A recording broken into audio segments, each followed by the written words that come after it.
So I'm here with a buddy of mine, Sergey, who is from Russia.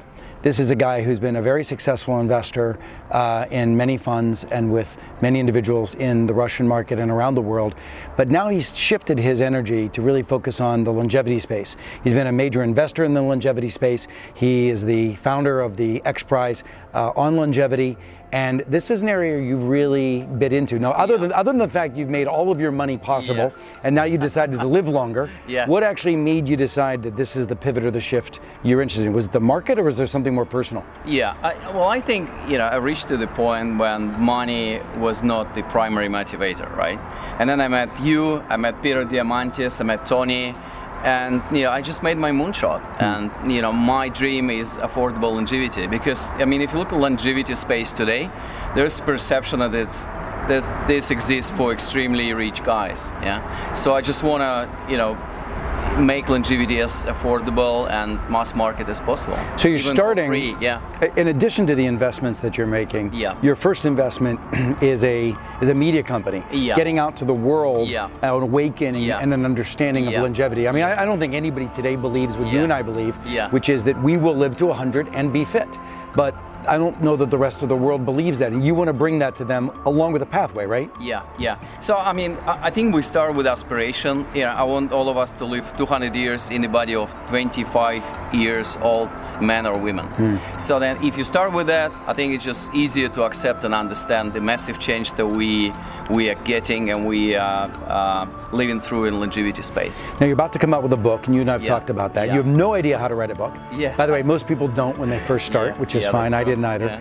But what are some of the natural fears, some of the struggles and challenges that you have as you're beginning on this new route? Here you are, a very successful guy, but you're also starting fresh. I think it's great to feel yourself vulnerable and just not prepared for the next challenge, because we're so used to be like on this success trajectory, so we don't even accept the fact that we just don't know something.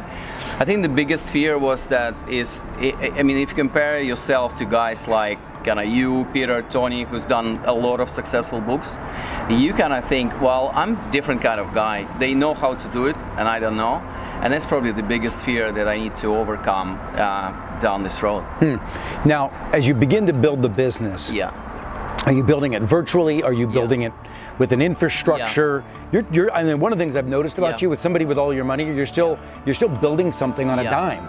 Why the choice to build on a shoestring after having all the capital that you could throw at this thing? Well, this is actually where our relationship has been helpful. I think my main challenge in longevity space, I still don't have a team. And this is my biggest focus today, because unless you have a group dedicated, co-elevated people, right?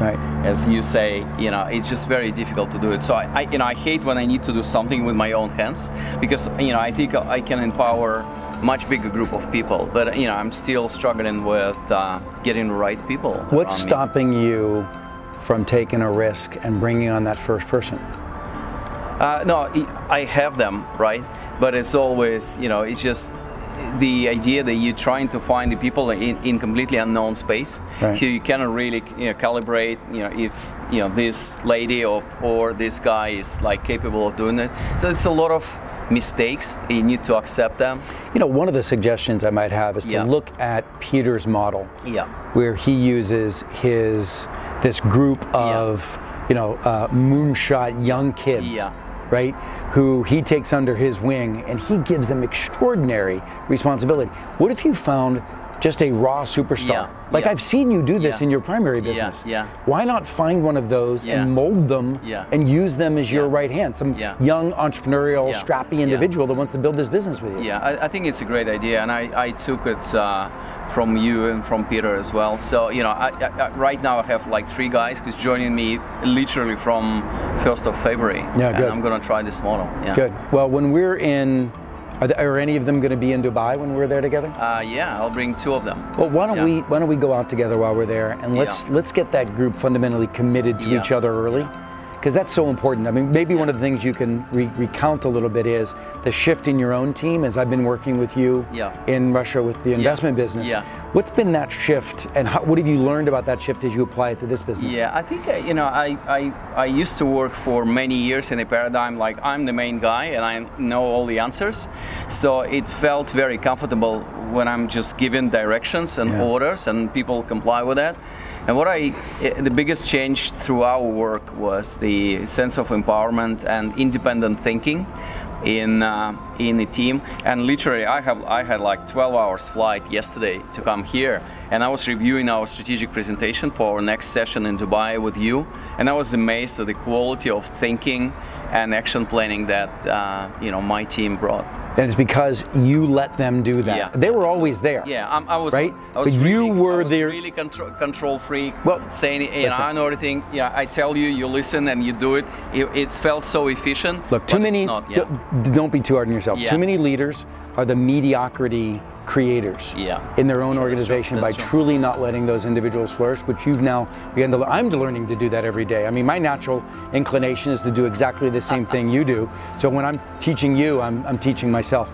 But on this longevity business, I'm excited to be your partner in it too. And I'm excited to see where we're going to go with this business. So you already have one individual on your team for sure, and that's me. Love you, brother. All right, take care. Thanks, Gabe. Let's go see Peter. Cheers.